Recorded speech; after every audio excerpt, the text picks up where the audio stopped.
আসসালামু আলাইকুম। শীতকাল মানে মুরগির রোগবালাই।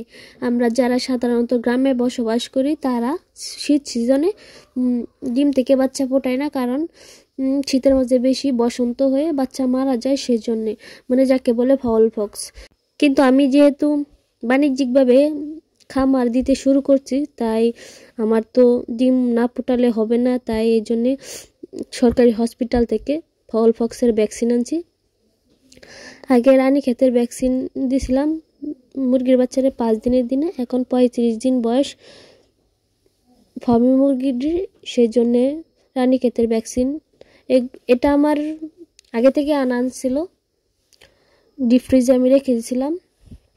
এটা কিন্তু সরকারি হাসপাতাল থেকে, পশু পাখির সরকারি হাসপাতাল থেকে আনা হয়েছে। আর এখানে পানিটাকে ভালোভাবে ফুটিয়ে তারপরে ঠান্ডা করে 5 মিনিট ফ্রিজে রেখে তারপরে এনেছি। এখন আমি এই সিরিজটা কিন্তু 3 মিলি আমার পানি লাগবে হচ্ছে 3 মিলি। তো আমি সিরিজটা দিয়ে 3 মিলি পানি নেব আর ওষুধটা নেব, একসাথে মিশ্রণ করব আর কি।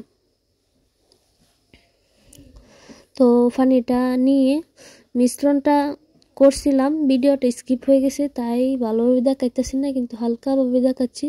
যেভাবে আমি নিয়ে তারপরে 3 মিলি পানির মাঝে মিশিয়ে দিয়েছি। এই যে আমার মিশ্রণটা।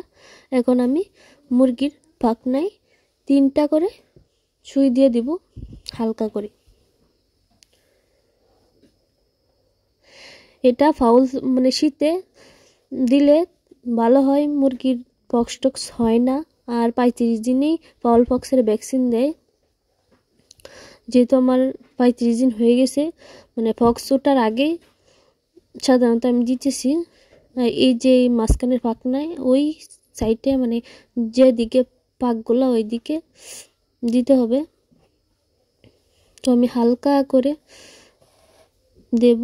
ফার্মি মুরগি অনেক ছটপটে, মানে ওরা বিরাট দুষ্টুমি করে, লাড়ালাড়ি করে, সেই জন্য সাবধানতা এভাবে দিতে হবে। আমি এভাবে করে আমার এখানে 30 পিস ফার্মি বাচ্চা আর 11 পিস দেশি মুরগির বাচ্চা ওদেরকে আমি দিতে একেবারে সন্ধ্যা হয়ে গেছে। আর একটা কথা, এটা হয়তো সন্ধ্যার সময় দিতে হয়, নয়তো একেবারে ভোর সকালে দিতে হয়। তো আমার মাগরিবের আগে লইছিলাম, তো দিতে প্রায় এশারের আজান দিয়ে দিছে, সব দৌড়ে দৌড়ে দিতে হয়। তো ওই যে আমার এটা দেশি মুরগির বাচ্চা, একে আমি লাস্ট দেব। এর পাখনাগুলোতে আমি দিছি। এই যে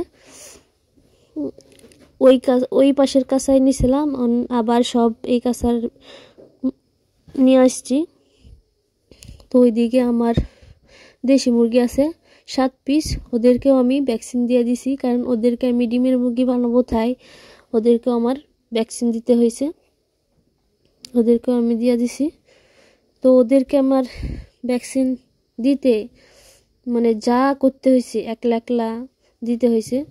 ধরো, তারপরে ভ্যাকসিন দাও হালকা করে। এই যে দেখেন আমার হাতের অবস্থা একেবারে শেষ, মানে ওদের পায়ের নোকে আমার সব হাতের খাল উঠে গেছে, দেখতে পাচ্ছেন। এটা কোনো ব্যাপার না, আল্লাহ আমার মুরগিগুলারে সুস্থ রাখুক, এটাই আল্লাহর কাছে চাই। আমি এই প্রথম ভ্যাকসিন দিয়েছি, তো আপনারা ভিডিওটি দেখে যারা অভিজ্ঞ আছেন তারা একটু কমেন্টে বলবেন যে সঠিক হয়েছে কি না। আর যদি কোনো ভুল হয়ে থাকে তাহলে আমি সতর্কতা অবলম্বন করব, প্লিজ একটু কমেন্টে বললেন।